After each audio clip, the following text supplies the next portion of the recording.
когда делали первую коллекцию линии Plus Size Aster, искали именно эко-ткани, крапиву, коноплю, бамбук.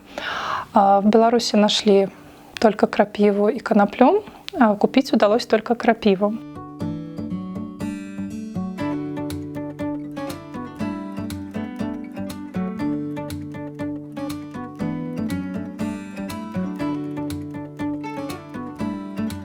Да, мы нашли двух производителей крапивы. Это российский производитель и итальянский. К сожалению, российская ткань, она была достаточно грубовата, и не было в ней такой статической нагрузки.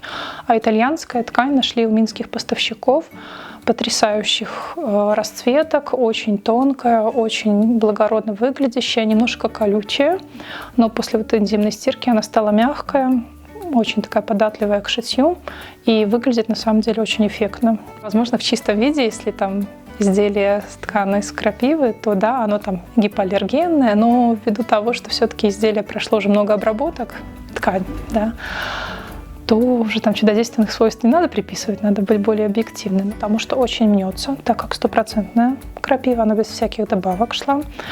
И изделие, такое достаточно будет мятое смотреться. А как наши люди любят, чтобы все было выутюжено.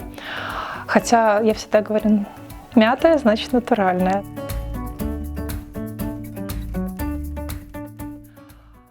Все-таки, наверное, полнота, ее надо украшать, но никак не показывать излишнюю, то, что некрасиво, да.